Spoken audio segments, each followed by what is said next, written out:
this episode, you'll discover why always rushing is an unconscious pattern and how creating intentional pauses in your day builds powerful rhythm. Welcome to Energy Alignment for Entrepreneurs, the podcast helping entrepreneurs be free from anxiety, stress, and tension through balancing emotions and consciousness expansion. 3 things you'll discover today. Number 1, why constantly rushing is a symptom of a deeper internal chaos. Number 2, how the pauses in space in between actions create rhythm. Number 3, the simple awareness practice to unravel the state of rushing. When you look from the top, you see that rushing in itself is basically being unprepared. Now, we could this down practically where there are certain events, let's say an ambulance or a fire truck. Yeah, that's different. Or a police chase. Those are events where rushing is part of the job. But then you'll also just foolish rushing, where you need to be at a place. How do I put it? I find myself showing up to jujitsu a few minutes late sometimes, but even then, it's I've kind of accepted I'm going to be late, and that's 100% something I am consciously working on, but I've also realized I still don't rush, even if I'm going to be late. So there's something there. And my point is kind of, hey, if you are unprepared and you really care about the event and there is a reason you need to be on time, and then you find yourself rushing, please, for your own heart, for your family, for everything in your life, figure out what you need to do to kind of plan better and at least be a few minutes ahead, right?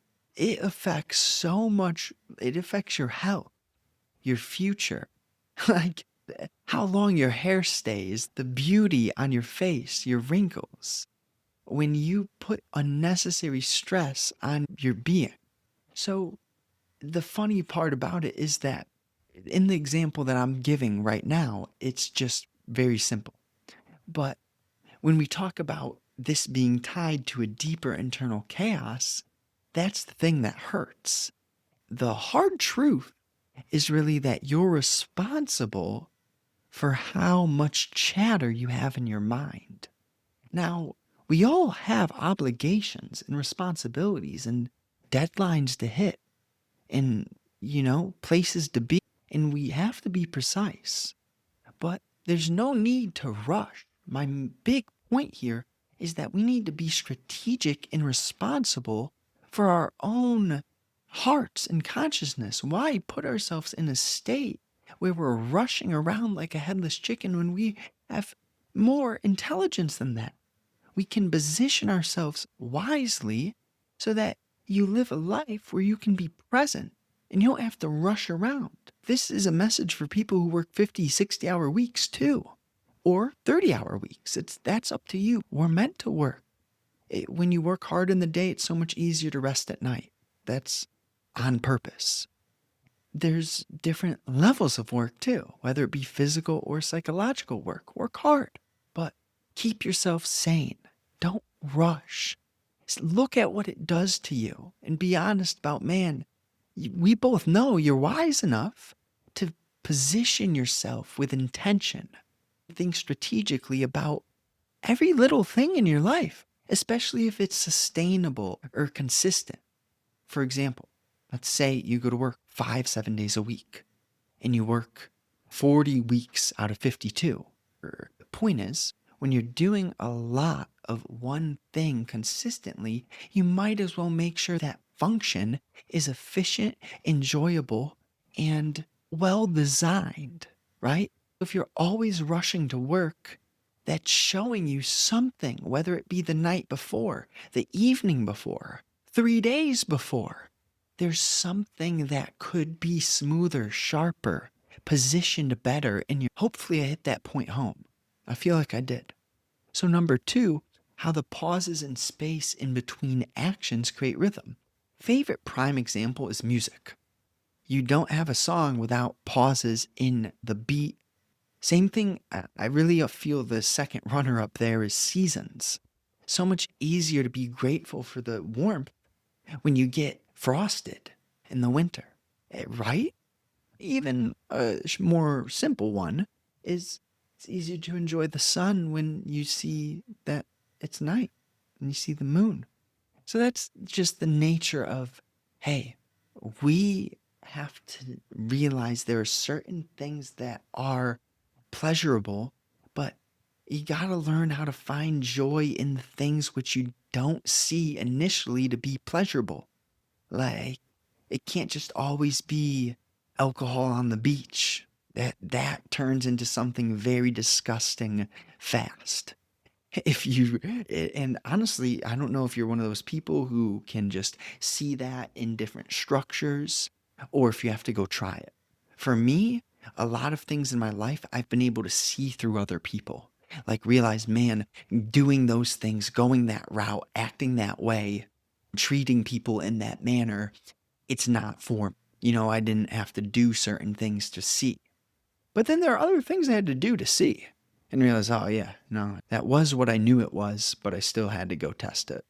The pauses in space in between those actions. That's how the rhythm is created. And it's kind of another example. I work way better when I go take my dog on walks, right? If I just sit in the office, no sunlight, no fresh air for 10 hours straight, no, I would get much less done that way. And I get so much more done when I work less, but I'm actually feeling right, feeling fueled to do the work. So you can look at this in many different forms.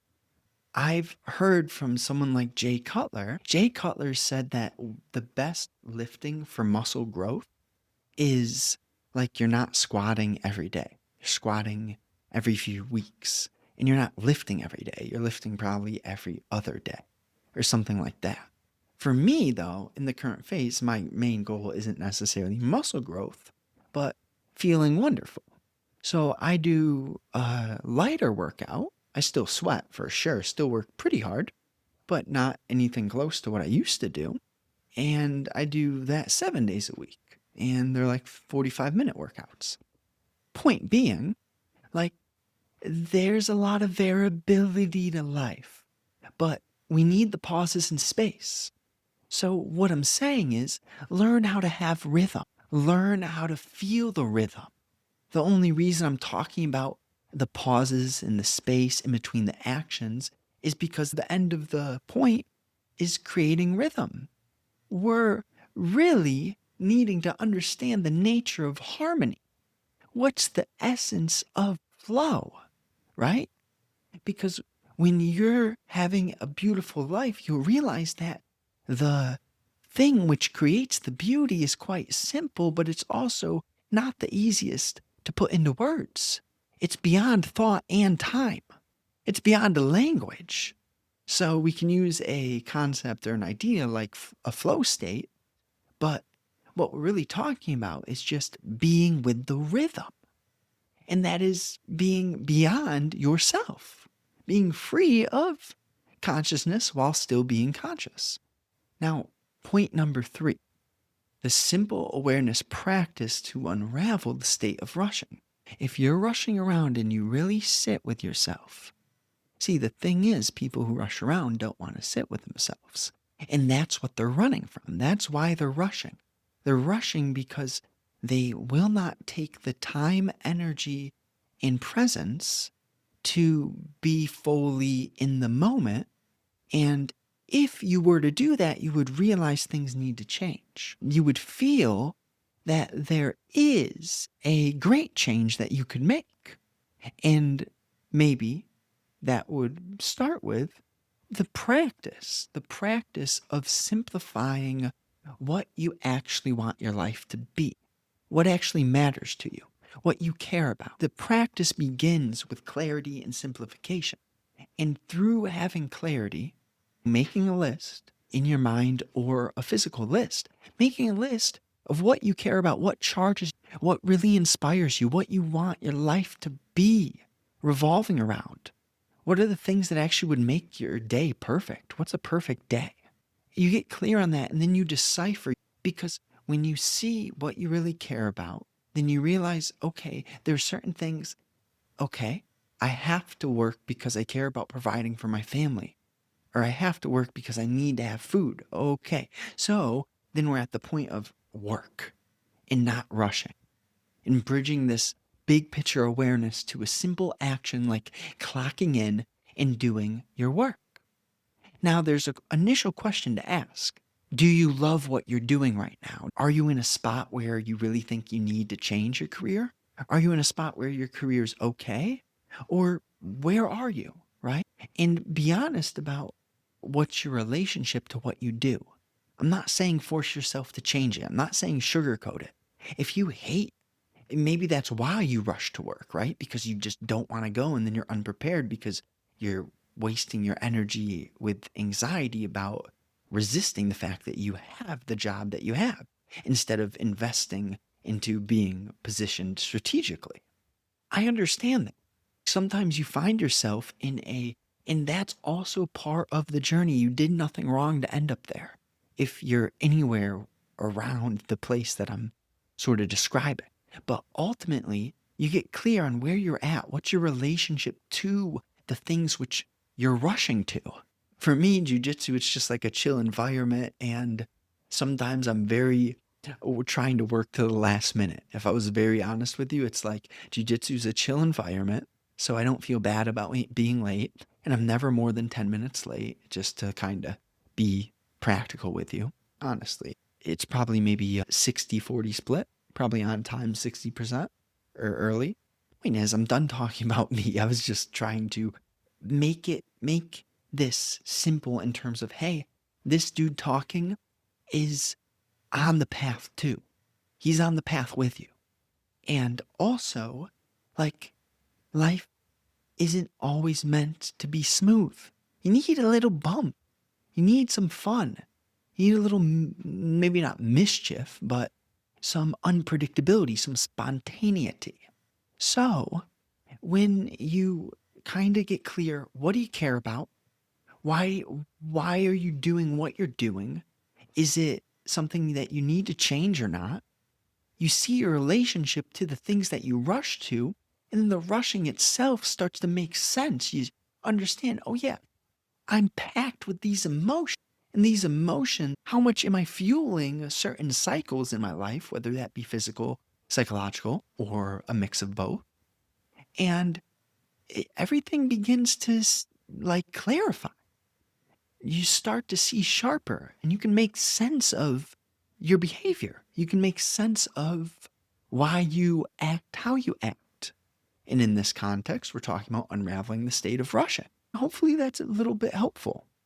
Now, recap number one, why constantly rushing is a symptom of deeper internal chaos. You need to unravel what that state of rushing does to you. The core issue is that you are often moving too fast without knowing where you're going. Number two, how the pauses and space in between actions create rhythm like a song.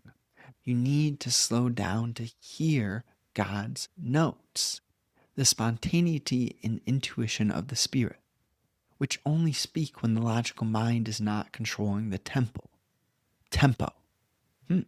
Number three, the simple awareness practice to unravel the state of rushing. Ask yourself, are you always rushing? When you are done doing any action, take a moment, pause, breathe, and feel what you are before moving to the next task. This practice ensures your day is not mechanical and driven by force or pressure.